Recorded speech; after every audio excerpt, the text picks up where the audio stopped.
stupidity exhibited by Hausa peasants that enabled Fulani to take Sokoto from them, that enabled Fulani to take Katsina from them, that enabled Fulani to take even Kanu from them. Every Hausa land is occupied either by a Fulani emir or a Fulani governor. Some of you don't want to reason. You don't ever learn that the main aim of Fulani is to conquer your land and enslave you. Look at Hausa people today. As I wrote yesterday, they are worse than a discarded tissue paper. They are worth nothing. Only their language is what is relevant in their lives. Everything else is lost. Hello guys, welcome back again to my channel. You heard some wonderful truths exposed by our leader, our IPB leader, Nnamdi Kanu, Nnamdi Kanu. He have come out to say a lot of things, and I don't know how this man used to see things before it happens. And I think this man is a prophet from birth, because how you say things before it happens, like everything he have said before that we know of are happening. And now again, you have said how the Fulanis are going to take off the country.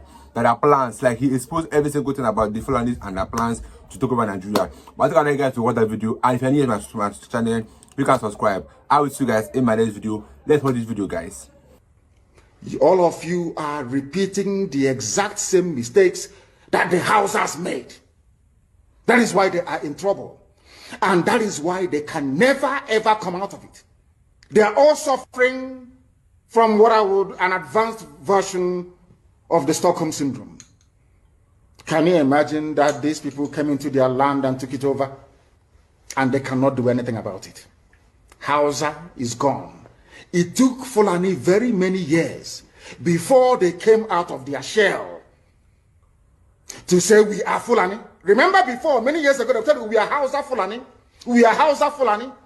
Because that time, their subjugation of the Hausa race hasn't been completed. Now they have completed it. Have they not completed it? And what is happening right now? I ask you, what is happening now? Fulani have now come out to tell you we are Fulani people. Is that not what they are saying now? They are not telling you we are Fulani. No more Hausa Fulani. What does that tell you? That the Hausa race no longer exists. Do you want the same thing to happen to you? Do you want the same thing to happen to your families? To your villages? Do you want your towns, let's say Obomosho, to be renamed into a Fulani name? Do you want Onisha to answer a Fulani name? Forget all the nonsense about unity of Nigeria. All they are uniting against is your common interest.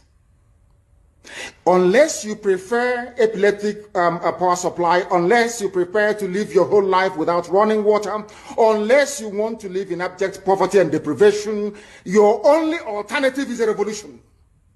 Let nobody discourage you. All the countries of the world doing very, very well, they all went through a revolution. You must go through it. If you don't go through it, you can never ever survive. As a people, Fulani will take you over. As simple as that. This very day, we are making it known to the whole world that the Muslim extremist dictatorship masquerading as a secular democratic government must be demolished. It must be demolished for you to survive. They have to be demolished. If you do not demolish them, your lives will end very, very miserably. I assure you. I assure you. The zoo is on its knees. Everybody knows that the zoo called Nigeria is on its knees. Who doesn't know that? Everybody knows. Nothing is functioning. You are all aware of it. When they say go and register for NIM or whatever, NIN or whatever rubbish is called, all of you trooped out. Without legislation, without any laws, Fulani can control you however they like. Once they announce it, Yoruba newspapers very foolishly and stupidly will support them because they want Tinubu as the president. And you are all dying every blessed day. You are all dying every day. Had you people risen up to say that what is happening in Nigeria is bad, there is no way that Fashoranti's daughter will not be alive today. That is the price you pay for duplicity. That is the price you pay for treachery. That is the price you will continue to pay until you rise up and say enough is enough. It is up to you to do it. You did it during NSAS. You can do it again. Can you imagine Fulani people telling you, if you remove Fulanis from Yoruba forests, imagine Fulani telling you, if you remove them from your ancestral lands, there will be war, and you are panicking. And you have not asked yourself, why are they not saying the same thing about the East? Why did they not say to Eastern Security Network? Why did they not say to me, if you don't stop evacuating Fulani terrorists from the forest, there will be war?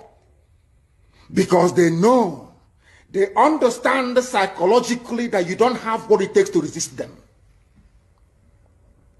Do you know why Borno State is still alive? Why you still have the Kanuri people in Borno today?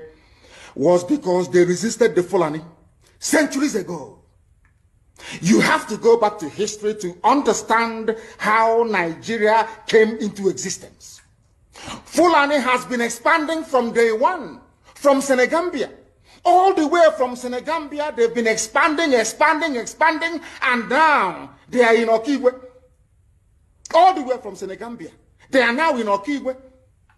And you're asking us to somehow fold our hands and keep quiet because of 2023, because one idiot is going to come out to become a president, because of that rubbish, because of that nonsensical notion, we should fold our hands and wait until we are overrun by the Janjaweed from the Sahel.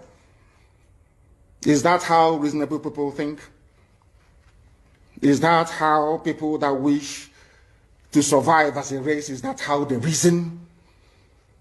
It is very, very shocking that some of you do not understand what the Fulani have in store for you. Very, very soon it is going to happen. And when it happens, your eyes will clear. And about whom you will see it very clearly. I was warning you. In 2014, 2015, 2016, they said he's a warmonger. He's a warmongering. I went to America and I told World Igbo Congress that this war you are avoiding is going to come to your villages. They said, no, it's not going to happen. What is happening today? When Yoruba was supporting the dead idiot called Buhari, did I not warn them that this evil you're supporting will consume you? They never listened. They never wanted to listen. IPOB is a terrorist group. You're trying to divide Nigeria. But Mietiala is not. People that you are calling bandits, have you heard anybody come out to say, please Buhari, since presidency is there defending terrorists in the forest, why don't you proscribe them? No, you cannot proscribe a Fulani group. Never. And all of you, we are supporting evil. When there is the proscribed IPOB, proscribed indigenous people of Biafra. These are Yoruba journalists writing junk. Every day they keep writing rubbish. But their land is under siege. Their land is under siege. And the Fulani will take it. It doesn't take time. So I am here today to encourage them that they must stand tall and be very strong, resolute. That is what Fulani does. They control the media. They have well-paid consultants all over the world doing their bidding for them. They have that woman at UN trying to lobby the world that everything is okay in the zoo called Nigeria. But you and I know that the zoo is not okay. You and I know the game plan of the Fulani. And what are you doing about it? Nothing. Every day you read, you lament, you complain. Every day you read, you lament. And that's all you do. That is all you do. You read, you lament, you complain, you do nothing about it. Your lives are being taken away from you. Your forests are being occupied. Your mothers are being raped. Your daughters are being abducted. And the whole national government, presidency, is supporting such people.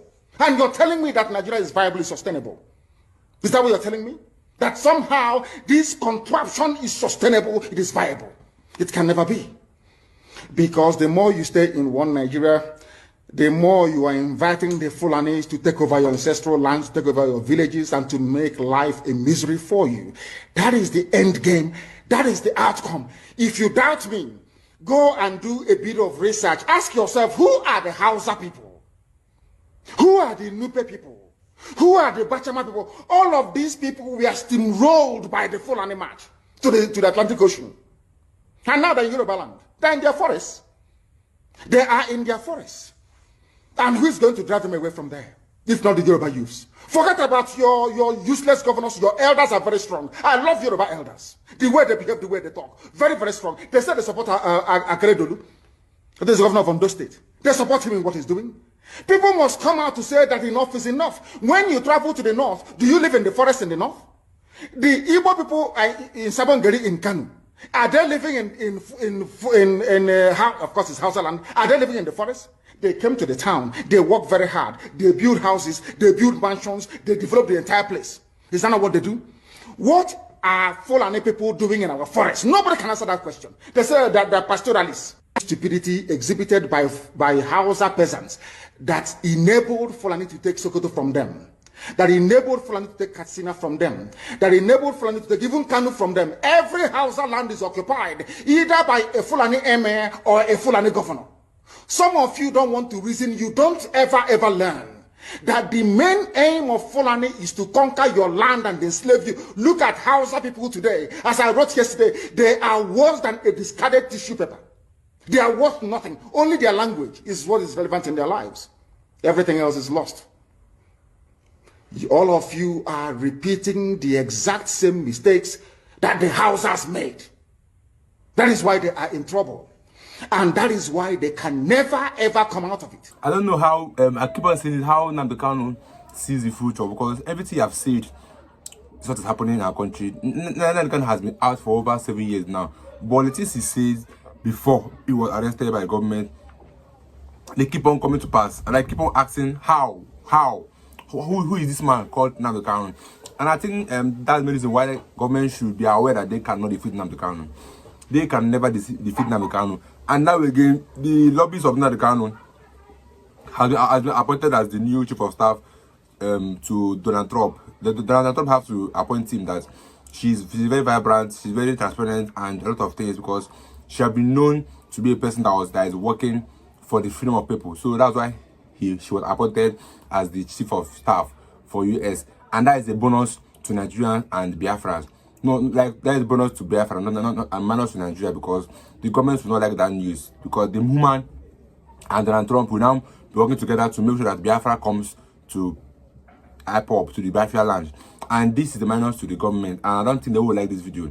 But that's the main thing. That is one thing that the government should, that they cannot defeat Nnamdi Kanu for. They've tried for many years now, and he's still then caught without any reason. They've tortured him, they've done a lot of things for him to give up, but he has not given up. Like he said, and he sworn that he will go to fight for Biafra until the end of his last breath. That nothing government can do about that. The government should try their best, but it will not come to pass. So that's just it for it. But I like guys, every video you've watched in the comment section, and I will see you guys in my next video.